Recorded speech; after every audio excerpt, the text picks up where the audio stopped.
What did you see happen in the second half? Yeah, the game, I thought we lost the game in the first few minutes when we missed 4 layups and turned it over once. Those empty possessions put 10 points in the game. They were all highly makeable baskets.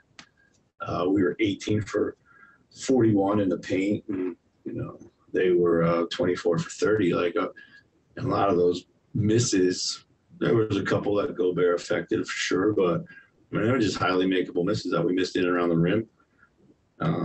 And then, we needed to keep trying. We needed to keep scoring. Obviously, our defense wasn't great, but we needed to keep scoring, and we just couldn't make shots.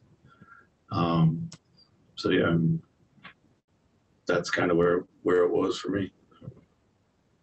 They said another tough offense, and with that, very capable three-point shooting. There's been 53s against you guys in the last 2 games. Has it been more of the hot shooters, or is it more of something lacking on the three-point defense? I think it's first of all, transition. I think they had 7 threes in transition or something like that. So that's one issue. Some of those come off a turnover, some come off a missed layups. Like missed layups in the game right now are turnovers. They just the way people play, and they run them down your throat, and you get caught in bad balance sometimes. So yeah, that's one. So we've lost our competitiveness on the ball. Our ability to get into the ball, direct the ball, that was one of the things that we were doing well for the bulk of this season. We talked about how defense starts with our ball pressure. And it didn't matter what coverage we were in. We died on screens. We didn't get up to contest. We let guys just shoot the ball in our face. So we didn't compete on the ball. And that was really, an easy night. And that's a little bit concerning to me because that's some carryover from the Atlanta game, when they just kind of laced it up and shot it right in our eye. The shooting struggles in the paint were there on the Atlanta game too. What do you attribute this to right now? Because one game could seem like an aberration, but a couple in a row missing this many. I mean, big boy basketball. We're not finishing like big boys finish around the rim. We're going in there finishing soft, and we got to be better finishing and take the hits, get the ball to the glass, and make these easy baskets that we're, easy opportunities that we're generating. It's just literally, it's that to me, we just got to finish through contact with strength. Chris, it seems like you wanted to get Cat going at the nail a little bit more. Is that a spot for him to get shots going or to get the other 4 players around him? No, I mean, it's a lot for him when they do go to these matchups, it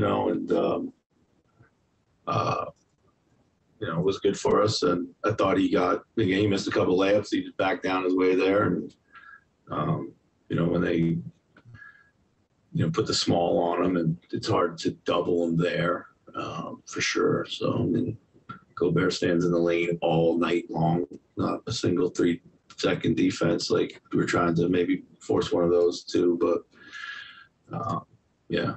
So, but yeah, that's what we're doing. Because he did only have 11 shots, and they were giving him a lot of attention, obviously. How do you want him to navigate that in terms of, looking for others when he's attracting a lot of attention and just, being aggressive? Yeah, I mean, they doubled him in the post when Gobert wasn't on the floor. I mean, they doubled him in the post basically any time. But he, I thought he had opportunities, I thought, to be a little more aggressive on the perimeter. And, he did a good job of just kind of letting the game come to him. But I didn't think it was. I mean, we've played games where it's been harder to get him shots or harder to get him in a flow. I thought, he could have been a little bit more aggressive at times, but, how did you think Patrick looked? It was great. Yeah. He looked really good, really, really good. Was pushed the pace, set the tone, played off the catch, got to the heart of the defense, took Gobert on and early, and we just needed more guys to play like that, and they didn't. I imagine one of the hardest things to do as a coach is to review decision-making. I mean, it seemed like tonight, both in terms of what you did and what you didn't do, sometimes the decision-making was off. Is there anything you can do about that? My decision-making or theirs? No, theirs. On the court. In other words, when to put up a shot or put it on the deck, when to pass to, that kind of stuff. Yeah, those are things that we're constantly reviewing in film with them. I didn't think that decisions were that poor tonight. I mean, I thought we moved the ball pretty well. I thought we got good shots for the most part. This thing, we didn't connect on them. Mentioned going in the paint, playing quote unquote big boy basketball. These last 4 games have been against teams that have pretty good records. Yeah. Is this team maybe learning what it might take to kind of get to the next level playing teams like this, and have you maybe learned something about that over this last week or so? Yeah, I think I don't think so. I mean, I think, listen, we've played against Philly, we played against Miami, we played other really good teams and have beat them. We were competitive for 48. I think tonight, we let our head get down when we missed shots and when we missed layups, and then they were making threes, and we just kind of let go of the rope a little bit. That's a little bit of a concern, but I don't, we're always learning as a young team, but I don't think it's like, we feel like, oh wow, we don't, can't step up in a weight class. I think we've been way more competitive than this. So. Awesome. Thanks, Coach. Okay, guys. You guys had a 1-point game at halftime. And where do you think the breakdowns were tonight defensively for you guys, and especially in that second half? Probably Donovan Mitchell's rejects.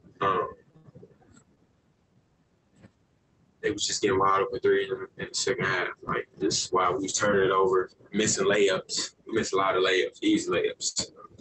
I don't know what was up with that. It's kind of a case of that offense leading to easy shots for them. Yeah, especially missed layups. Like, wide open layups, yeah, it's going to lead to open threes on the other end. You guys have lost 4 straight now, and they're all against pretty good teams with good records here. These guys were in the playoffs last year. Atlanta was in the conference finals. Just, are you guys maybe learning something about what it takes to compete at a high level, kind of going through this streak here? Man, I feel like we just come out and play hard. Like, we got a chance to win every game, but we can't play hard for the first half and don't play hard the second half. Or we got to be mentally ready every game. Like, we can compete with any team. Like, it's no doubt in my mind. Like, we could have beat them tonight, but I mean, the fact that we came out playing like bad in the second half, we lost the game. And Finch was saying that he thinks that some of the slippage defensively been on the ball in the last couple of games. Have you noticed that? Like, what do you think is happening there that you guys were doing much better earlier in the season? We was just getting into the ball. I mean, now we kind of like letting them come to us, and the screen come, and it's a great screen. So it's hard to get over. So once you're not into the ball and they send a great screen, you did every time. So I agree with them. On the layups, the last couple of games have been a little rough there. I mean, was Gobert a factor there? Or it seemed like you guys were getting there and he wasn't affecting as many shots, and you're just missing them. I think he was in people's heads. Like, he wasn't even blocking shots for real, I don't think. I think people was just going to the rim and was just like, oh, they got Rudy Gobert. You know what I'm saying? I'm telling them, like, bro, he's the same as anybody else, bro. Like, to me, the best rim protector in the league is Porzingis. Like, anytime I go against Porzingis, I don't get no layups. Like, you know what I'm saying? So, like, I don't get why we couldn't finish on Rudy Gobert, but don't put no fear in my heart. I mean, yeah, I don't know why. Yeah, where does this team miss D'Lo? For sure, offensively, because once you if you post cat, they double cat, and they're not leaving me, so they're making anybody else shoot the ball. With D'Lo on the floor, you got to pick and choose now. Like, you gonna double cat, cool. We got D'Lo, he gonna shoot it. Of course, he gonna get to offensively everything. We missing D'Lo for sure. Is that, I guess, big picture D'Lo or not, like, the way to beat this cat, get guarded by small and then getting double thing is the best way to beat it, just making shots around that when he kicks it out to the other 4 of you guys? I told Cat the best way to beat it. You got to go quick. I told him at halftime, like, you waiting on the double. Like, you telling them, yeah, come double me. Now it's like, you the best player on the floor. They take you out of the game. You know what I'm saying? Like, then when they double you, they not rotating. They stand with me and making everybody else beat you. So I just told him, like, you got to go quick. Like, if you watch, and I told him this, like, I told him this. I'm like, if you watch Joel Embiid play, you have to double Joel Embiid. Like, there's nobody in the league that can guard him. So he goes quick. Like, you can't double him because he catches and goes quick. Like, so I told Cat, like, you catch the ball and you holding it, like, you waiting for the double, like, telling them to come double me instead of just catching it and going. Like, they can't guard you. And I told him, like, it's disrespectful for them to put number 44 on me, bro. Like, that's disrespectful. So, yeah, he know. He know he got to kill all of them. Like, he best player on the floor every night. He got to kill them. Would it make it easier for the entry passes and everything, too, if he got a little deeper against these smalls? Yeah, for sure. I mean, but no matter where he catch it, like, if he go quick, it's nothing they can do. Like I said, I tell him that all the time. Like, you waiting, bro. Like, you sitting there with the ball, holding it like this. And they come and then you want to, you know what I'm saying? Then you try to go. Like, nah, when you catch it, go, boom. Now what? Like, they can't guard you, bro. Like, I be telling them this every game, every practice. Like, bro, nobody can guard you. Like, you shoot the ball, you can quick, you can handle the ball. You got touch, like, you got everything, bro. Like, they can't guard you, bro. So, like, if he just stopped waiting on the double team, we'll be a way better team. Like, just catch it and go, because now you can't double him. And then you got to double on the catch. Now it's better. Now, you know what I'm saying? So, yeah, sure. How nice was that Pat that back out there tonight? It was beautiful. Yeah, he makes us play a lot better. I mean, we didn't play good in the second half, but you saw, like, in the first half, like, he brings energy. The intensity is always up when he's on the floor. We know he's going to make the right play, all that. Gobert didn't seem to bother him any. No, not at all. Pat floater game was crazy. I told him that at halftime, yeah. Thanks, man. Yeah. Appreciate it. Yeah. You guys were really competitive with them the first half.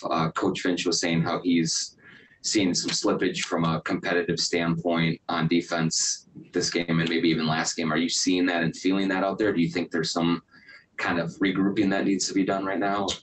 Yeah, I'd have to agree with Coach in some areas, but me being someone with some experience, I'll start off myself. I did a pretty bad job of being an on-ball defender, let a lot of pick and roll situations get rejected, which put our defense in a bad position. But good thing about it, I think we have smart enough guys that can bounce back from things like this and learn from our mistakes. And we'll be watching film first thing in the morning to do so.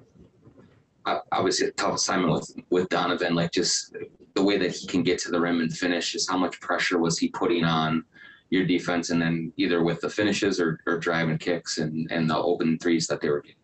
Yeah, well, like I said, especially Donovan, we let him reject some screens, which was against our game plan to begin with. So who's to say it doesn't go our way if we stick to the game plan and force him to the screens and get over and hard contest and force him into the mid-range tough shots. So he was able to be comfortable out there, and I put the blame on myself and for certain situations. And like I said, we'll just get better.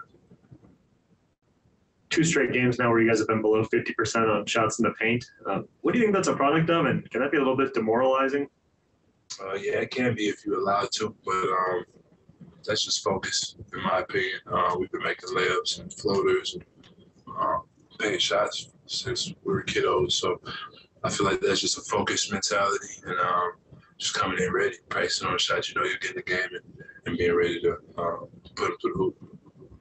Where do you think you guys can best attack the defense that pretty much everybody's throwing at you guys right now with Dublin Carl with the small on him primarily and then somebody else coming in? Like, it seems like it's kind of dictating play for you guys' offense. How do you attack that, you think? I mean, it's just up to Carl to make the correct play. If that's going early to where they can't double and get in the bucket, or if that's receiving the double team and throwing out of it. And guys like myself, Beasley, who's on that backside getting ready to shoot and make shots for him. We can't expect him to always hit us if we're not hitting shots. So that's the challenge. As players that play around yourself and D-Lo and Ant, we got to come and play every game, and that's the standard.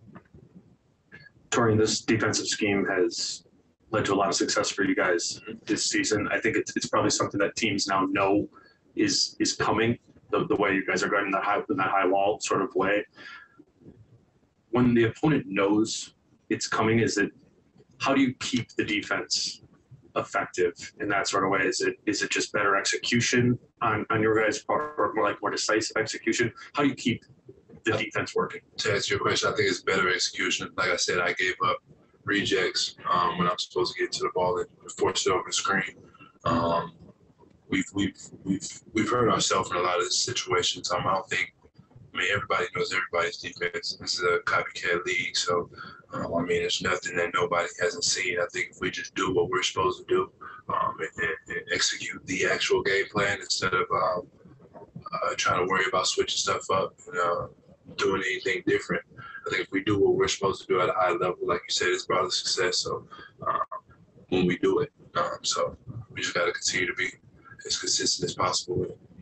Last 4 games, you've lost to teams that have pretty good records, teams that have made deep playoff runs. Anything that you guys are taking away, kind of big picture about what it might take to compete with this level of opponent on a nightly basis? Yeah, I mean, we get firsthand experience, which is great for guys who haven't been a part of playoff runs or quote-unquote successful teams. Being able to play these high-caliber teams, I think it works in our favor now and in the long run. Whether we win or lose, obviously we want to win, but I think it can still benefit us in what we're trying to do. And we got them, I think, 2 more times this month, so that'll be a great test for us. I can't wait to see them again. You're a veteran guy. You've been with a lot of different teams. What's the danger for this team right now at this point in the season? I mean, you climb back to 500. Now you've dropped 4 in a row. How do you, handle the locker room, and where do you feel like the danger is coming from right now in terms of how the season will fare as you move forward? I think we'll have a pretty good season. It's just about consistency, doing what we know how to do all the time, not trying to figure out or make up our own thing. Good thing is we're all bought in. We just have to learn how to, like I said, do it together at a consistent rate.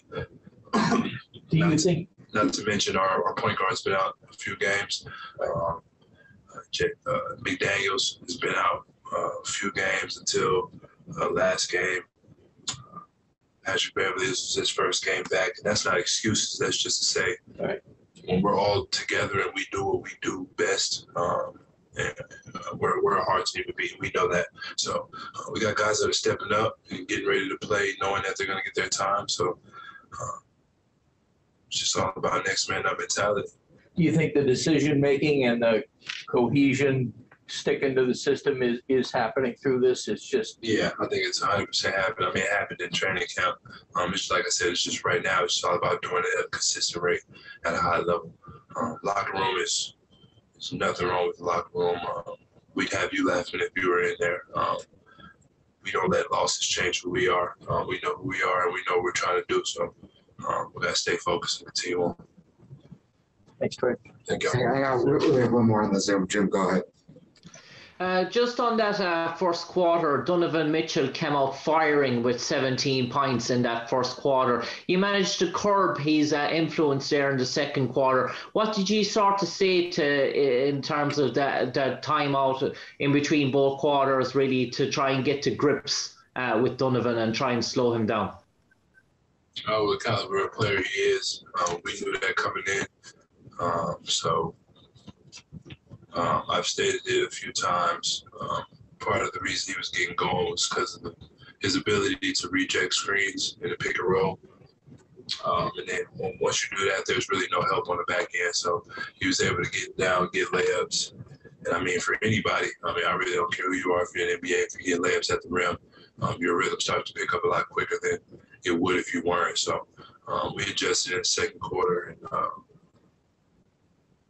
just got to do it better. Just got to do it better. There's no excuse. Awesome. Thanks, TP. No, sir. Thanks, sir. Appreciate it. You guys were right there with him in that first half. Things kind of got out of hand in the second. What did you see that was the big difference in them being able to assert themselves? No, I don't think it was them. I think that we came out, I didn't even know it. The coach told us. I think we came out, we'd missed a couple layups, started that third quarter. like a turnover. Actually, it was like 4 layups turnover. And that was the game right there. I think they came down, hit a 3, hit a couple threes, extended a little bit, kept the rope from there. You know, they're a good team, always top 3 team in the West, well coached, great system, great players, solid players. And, you know, they came out here with a win. Bravo to them. How did you feel in your first game back after missing a little time here? Felt good. Win was okay. Body felt good. Body felt good. I mean, we have a really good training staff. So, I was real confident coming back out here today. I think the team's below 50% shooting in the paint each of these last 2 games. Is that a focus thing, or is it just a run of bad luck? Like, what do you attribute that to? Missing? I don't believe in luck. We gotta get better. Well, that's it. Gotta get in the gym. Gotta put in some more work. You know, gotta be locked in, and you know, stuff like that is you can get those kinks out by working on your craft. So that's what we gotta do. Oftentimes equate to transition on the other end because that just put that much more stress on the defense too. Any missed layup is similar as a turnover. So we gotta get better at that, and we will. We you know, been up and down. We just gotta stay consistent with it. We'll get better. These last 4 games here, you've played teams that have made kind of deep playoff runs, and you got more teams like that coming up on the schedule here in December. Anything that this team as a young team can learn about what it takes to compete with this caliber of opponent on a nightly basis? Yeah, I mean, obviously, you know, we got guys, you know, flu symptoms and Jade, you know, Jalen's back and D'Lo's out. I'm coming back in. Carl's playing kind of banged up. So obviously you want to be 100% when you play these teams, and we're not right now. And it's a good test for us. You know, guys stepping up, guys who aren't used to playing heavy minutes can step up against really good teams. So one of the lose is always a good lesson for everybody. Where do you think you guys miss D'Lo the most? It's IQ, his ability to put pressure on the referees by, you know, contact, you know, when he goes to the hole. Obviously, another ball handler, another passer, take a little bit of pressure off Cat and off Ant. But, you know, he's one of our top players for a reason. Obviously, you know, we don't have him. It's going to be hard, but I like our fight. You know, I like our fight first half. I like how we came out there and competed. Our spirit was great. I mean, can you play a perfect game? You want to. We played a really good team. They made adjustments, and just came up short tonight. Kind of started the season with a bit of a losing streak, got back to winning 7 of 8. Yeah. What do you sense maybe that you can use from that first time getting out of the funk that maybe you can use this time coming up here? You got to be healthy. When we're healthy, we're one of the best teams in the NBA, and that's all it is. It's health, and obviously it's something that, you know, you want to control and you can't. But you know, when we're healthy, you know, you can put us against anybody.